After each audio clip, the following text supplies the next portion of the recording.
নমস্কাৰ।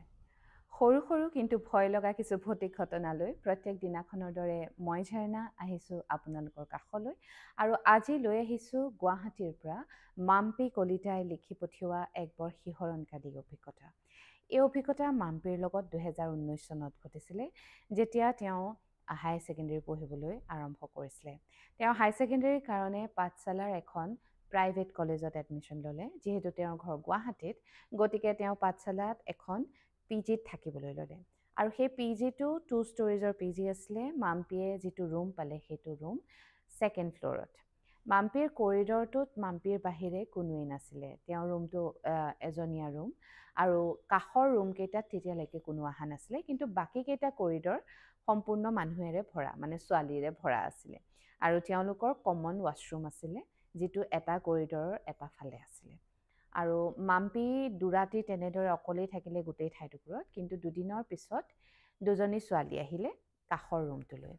সেই ৰুমটোলৈ ছোৱালীকেইজনী অহাৰ পাছত তেওঁলোক দুদিনমান থকাৰ পিছত পিছে বেলেগ এটা কৰিডৰলৈ গুচি গ'ল। আকৌ মাম্পী অকলশৰীয়া হ'ল। কিন্তু তাৰ পিছত আকৌ দুদিনমানৰ পিছতে দুজনী আৰু ছোৱালী আহিলে। কিন্তু তেওঁলোকৰ ঘৰ কলেজৰ একেবাৰে ওচৰত হোৱাৰ বাবে তেওঁলোকে প্ৰায়ে ঘৰৰ পৰাই অহা যোৱা কৰে। গতিকে আকৌ গৈ থৈ মাম্পী অকলশৰীয়া হ'ল সেই কৰিডৰটোত। এদিনাখনৰ কথা, মাম্পীয়ে পঢ়ি আছে আৰু তেওঁ ৰাতি প্ৰায় 12টা-1টামান বজালৈকে পঢ়ে। সেইদিনাও পঢ়ি শুবলৈ লৈছে। শোৱাৰ অলপ সময়ৰ পাছতেই মাম্পীয়ে কোনোবাই কন্দাৰ শব্দ শুনিছে।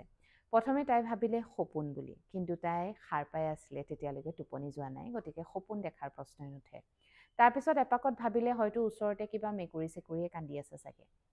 তাৰপিছত শুনিছে যে মেকুৰী নহয়, কোনোবা সৰু ল'ৰা-ছোৱালীয়ে কান্দিছে। আৰু তাই তেতিয়া দৰজাখনৰ ফালে চাই যি দৃশ্য দেখিলে, সেই দৃশ্য দেখি অবাক। এটা বৰ সৰু ল'ৰা, প্ৰায় 2-3 বছৰীয়া ল'ৰা এটা, নিৰ্বস্ত্ৰ এটা ল'ৰা, তেওঁৰ শৰীৰত একো কাপোৰ নাছিলে। আৰু ল'ৰাটো মাম্পীৰ দৰজাখন, যিখন মূল দৰজা বাহিৰলৈ যোৱা, সেই দৰজাখনতে বহি কান্দি আছে তাইলৈ চাই। আৰু ল'ৰাটো দেখিবলৈ একেবাৰে মানে বিৰাট ক'লা, কেৱল দাঁতকেইটা জিলিকি আছে, আৰু কান্দোনটো শুনিছে মাম্পীয়ে। মানে ৰুমত তেতিয়া লাইট জ্বলি থকা নাছিলে, তথাপিতো বাহিৰত লাইট জ্বলি থকাৰ কাৰণে খিৰিকীত যিহেতু গ্লাছ আছিলে, গ্লাছেৰে পোহৰ সোমাই আহিছে আৰু বৰ ধুনীয়াকৈ দেখা এটা পৰিৱেশ হৈ আছে। চকুৰে মানে ধৰিব পাৰি কি ক'ত আছে। তাই তেতিয়া দেখি ল'ৰাটোক কি কৰিব, চিঞৰিব নে মাতিব, একো ধৰিবই পৰা নাই। আৰু চকুৰ প্ৰচাৰতে ল'ৰাটো মাম্পীৰ ওচৰলৈ, মাম্পীৰ বিচনাখনৰ ওচৰলৈ দৌৰি অহা দি আহি অদৃশ্য হৈ গ'ল। সেই ঘটনাটো ঘটাৰ পিছত মাম্পীয়ে বিৰাট জোৰত চিঞৰিলে, কিন্তু যিহেতু ইতিমধ্যে কৈছোঁ তেওঁ গোটেই কৰিডৰটোত অকলে আছিলে, গতিকে মাম্পীৰ চিঞৰ কোনেও শুনা নাপালে। তাৰপিছত মাম্পীয়ে অলপ সময় নিজকে সংযত কৰিলে, ভাবিলে হয়তো সপোন, হয়তো মোৰ মানে অৱচেতন মনে কিবা এটা ভাবি আছিলে কাৰণে তাই তেনেকুৱা এটা দৃশ্য দেখিলে, সেইবুলি নিজকে বুজালে। বুজাই মেলি ৰুমৰ গোটেইকেইটা লাইট জ্বলাই সেইদিনাখন প্ৰায় উজাগৰি কটালে। পিছদিনাখন ৰাতিপুৱা তাই ৱাৰ্ডেনক কথাটো ক'লে যে এনেকুৱা এটা হৈছে, কিন্তু ৱাৰ্ডেনে তেতিয়া ক'লে যে এইটো সম্ভৱ নহয়, তুমি চাগে সপোন দেখিছা, অকলশৰে আছে কাৰণে হয়তো তুমি মানে ছাবকনচিয়াছ মাইণ্ডে এনেকুৱা কিবা কথা ভাবিছে, এইটোতো হ'বই নোৱাৰে। সেই বুলি কৈ ৱাৰ্ডেনে কথাটো পাতলাই দিলে। মাম্পীয়েও ভাবিলে এটা বৰ মানে অদ্ভুত ঘটনা, নাভূত নাচুত এটা ঘটনা, এইটো কেনেকৈ হ'ব পাৰে। সেইবুলি ভাবি তাইও কথাষাৰ পাতলাই দিলে, আৰু তাই এগৰাকী সাহসী ছোৱালী, তাই বৰ এটা ভয় নালাগে। গতিকে তাই আকৌ দৈনন্দিন জীৱন আৰম্ভ হ'ল। কিন্তু তাৰ পিছৰে পৰা মাম্পীয়ে ৰাতি শুওঁতে প্ৰায় অনুভৱ কৰে কোনোবাই তাইক হেঁচা মাৰি ধৰা। আৰু সেই সময়ত তাই চিঞৰিব বিচাৰিও চিঞৰিব নোৱাৰে, তাই মাতটো নোলায়, যিটো বহুতৰ ক্ষেত্ৰত ইতিমধ্যে হোৱা মই আপোনালোকক জনাইছোঁৱেই। গতিকে এইটো শ্লিপ পেৰালাইচিছো হ'ব পাৰে বুলি বহুতে কয়। তেনেকুৱা এটা অনুভৱ তাইৰ সেই ঘটনাটোৰ পিছৰে পৰা হ'বলৈ ল'লে। তেনেদৰে দিনবোৰ বাগৰি গৈ আছে, আৰু পৰীক্ষা ওচৰ চপাত ওচৰৰ কাষৰ ৰুমটোৰ যে ছোৱালী দুজনীৰ কথা কৈছিলোঁ, যাৰ ঘৰৰ ওচৰত, তেওঁলোকো উভতি আহিলে আৰু হোষ্টেলত থাকিয়ে পঢ়িবলৈ ল'লে।